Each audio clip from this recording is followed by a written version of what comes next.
Fyrir leikinn voru bæði lið með 8 stig í 7. og 8. sæti deildarinnar. Aðstæður voru góðar til knattspyrnuiðkunar á Kópavogsvelli í kvöld, en hérna vildu margir Kópavogsbúar fá óbeina aukaspyrnu, vildu meira að Goran Jovanovski hefði gefið þarna aftur á Ómar Jóhannsson í markinu og gott er að hafa ekki eitthvað til síns máls. Í kjölfarið fékk Kári Ársálsson fínt skallafæri og boltinn fór rétt yfir.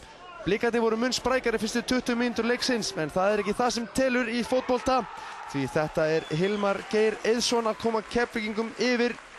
Laglega gert hjá Hilmari Geir, stingur sér hérna upp vinstri kantinn og nær að koma boltanum framhjá Sigmari Inga Sigurðarsyni sem stóð í markinu í fjarveru Ingvars Kale sem meiddur. En á 24. mínútu varð allt vitlaust á Kópavogsvelli í kvöld.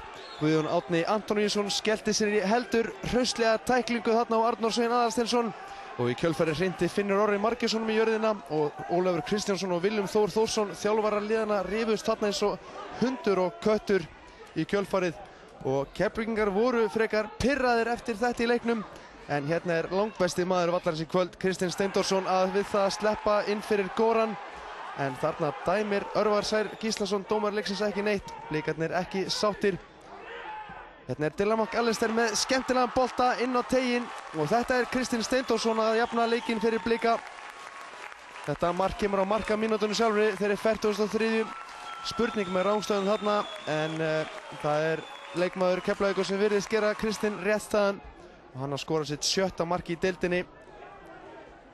Í síðara hálfleiknum jafnaðist leikurinn út. Þetta er Guðmundur Kristjánsson með skot sem Ómar Jóhannsson í vandræði með, en hann er fljótur að átta sig og næra handsama boltan áður en frekar að hætta að stafar af.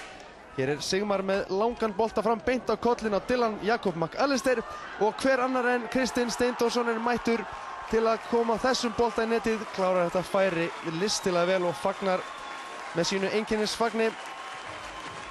7. mark hans í deildina, hann er búinn að vera funheitur á Kópavogsvellinum í allt sumar, raðar enn mörkunum á heimavelli. Aðeins 2 mínútum síðar var Guðmundur Steinarsson nálægt því að komast í dauðafæri, en Sigmar Ingi gerir vel í markinu, er þarna á undan í boltan, en Guðmundur lá óvígur eftir. Kristinn Steindorsson sýndi svo góða takta 10 mínútur fyrir leikslok, en skotans varið. Breiðablik vann mikilvægan 2-1 sigur á Keflavík á heimavelli í kvöld.